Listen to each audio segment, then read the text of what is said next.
Ohio, Michigan, Wisconsin, Pennsylvania, Arizona, that there are in Republican areas heavy turnout. So if you're going to be voting, please, if you're online, please don't say, this is going to take too long. Your vote is necessary. Every vote matters. Remember, only 78,000 votes led Donald Trump to victory in the state of Pennsylvania, Wisconsin, and Michigan combined. Anyway, our pollsters are with us. Matt Towery, Insider Advantage. John McLaughlin is with us. Craig Kasishian. I said Kasishian. There you go. Sorry, Craig. Is with us. Matt, let's start with you. You know Florida, you know Georgia, you know North Carolina as well as anybody. Those are three states that you're really the expert at. Let's start with you. Well, I can update those numbers in Florida a little bit. The Republicans are now up to 162,000 ballot advantage. From what I'm hearing, if they can get to above 200,000 to 250, then Florida is not obtainable by the Democrats regardless, which means this Republican turnout, which Marco Rubio just tweeted out, is going to be historic, apparently, has to continue throughout the day. But based on the trends we see, if that continues, Florida's going to go for Donald Trump. In Georgia, again, the turnout model right now is not working out for the Democrats. They needed an African-American turnout of somewhere around 31 to 32%. Even today, with same-day voting, it's sitting at where it was last night, which is 27.7 of overall votes. That is if Georgia continues to vote in the pattern it is. So Republicans will have to continue to turn out at the levels they are. But from the reports I'm seeing in both of those states, those are two, by the way, in Nate Silver's model that you just mentioned, that he shades as blue. I'm the little numbers man. I'm Nate Silver. I'm Nate Silver, the little numbers man. And his 89% starts to collapse. It begins to melt. And there just aren't that many other states that Trump has to take, but they're critical ones. North Carolina, we think that's going to be close, although the insiders there say they think it's going to go Trump, and our poll had it going Trump. So all three of those states right now are looking good at the moment. If the Republican trend lines continue in terms of their voting, which seems to be much stronger today than the Democrats. They're saying from the Trump campaign that their turnout is exceeding 2016 levels in Florida, Texas, North Carolina, Pennsylvania, South Carolina, Georgia, which are the ones, and we're looking at those early. John McLaughlin, you've been doing a lot of polling for the campaign. Where do you see it as of now, 3:44 Eastern time?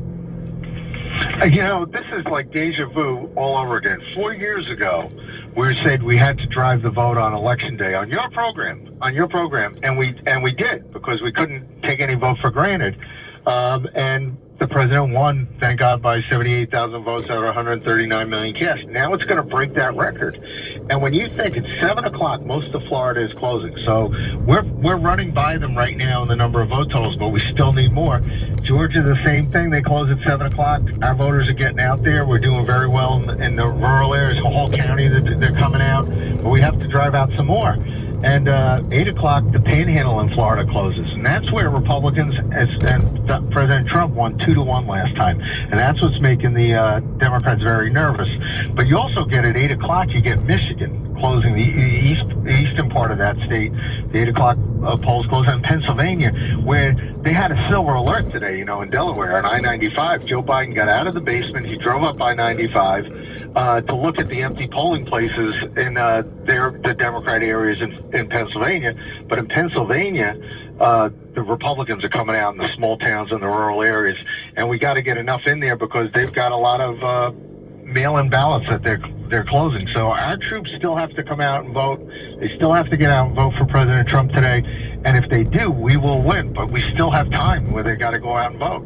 This is where I am the realist. This is where I like to, create the reality. This is where I refuse to be Pollyannish.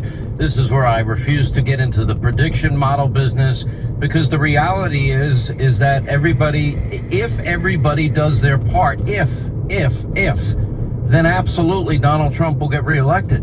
And it's got to happen in these very specific states, which is why I keep mentioning them, Craig. Well, Sean, you're absolutely right. My old boss in the White House, the president's pollster, Dr. Dick Wirthlin, always told me, Craig, he always said, we have to run a race like we're 5 points down, and that needs to be reiterated time and time again.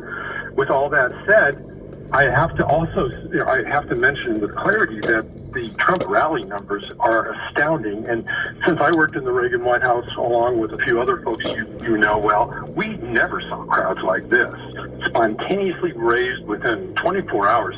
So my theory, and what I'm calling this, is the iceberg election. What you see above the waves are people who are crying out and expressing their distaste for lockdowns and economic stagnation under the COVID harsh rules that these governors impose. But what's happening underneath the waves, the fact that there are silent Americans who really want to express their frustration at the ballot box, that is what I expect to come out today. And they need to come out today. And they need to come out strongly in the Midwest, because I think that's where the nitty-gritty of this race truly lies. I think the South, I am confident, will take up the whole Texas issue of that being a battleground is absolutely nonsense. But Michigan, Ohio, especially Pennsylvania, especially Wisconsin, are still very, I think, are very much at risk on the bubble. But we can get over that hump with ease if we show up at the polls. So that's my take on where we are. And I also think if this sort of multiplier effect takes place underneath the waves, where you see 25,000 people showing up at command or at request, it's transitive across the country. I would imagine that there are people who are going to be coming out throughout the United States, throughout the small townships and cities to express their wish to see Trump. No one wants to live in bubble wrap, and that's what the Biden-Fauci team wants. They want us to see us locked down. That will lead to further stagnation economically and socially. Our lifestyles are compromised, and Americans are frustrated with that. So I think that's all true, which is... Yeah, and this became interesting in terms of looking at the demographics in the polls leading into today, which is younger people seem to be moving towards the president, maybe losing some of the seniors over the COVID issue or fear of COVID. But then, of course, every poll showing a much higher turnout of African Americans, Hispanic Americans for the president, especially as people became more aware of who Joe Biden really is and the things that he's really done and the things that he's really said. And probably the person that was able to shine a light on all of this more than anybody, though the media, again, protecting the ever weak, frail, forgetful, and confused and confounded and cognitively challenged Joe Biden. God help us, as him as president scares the hell out of me. He doesn't know what day of the week it is, what office he's running for. Half the time, what state he's in. It's like, good grief. He had bad moments again yesterday. We'll continue with our pollsters and more coming up. Martha McSally, we're going to look at Arizona. Arizona is critical if you haven't voted yet in Arizona, because so much of the vote has already been banked in that state. Day of voting is critical. Eric Trump will also check in. Our pollsters will be with us. The vice president checks in today. 800-941-SEAN is our number. You want to be a part of the program. Listen, if you're not sleeping, I would assume a lot of you may stay up later than usual tonight.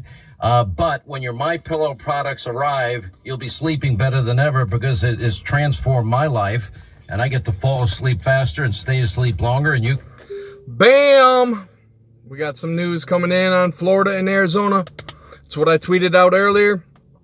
Get at me at Review the Earth.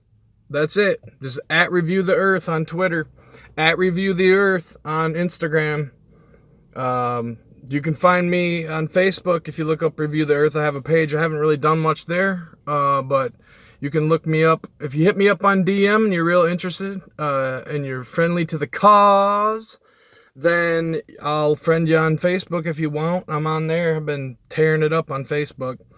So, yeah, sounds like Florida's doing real well for Trump.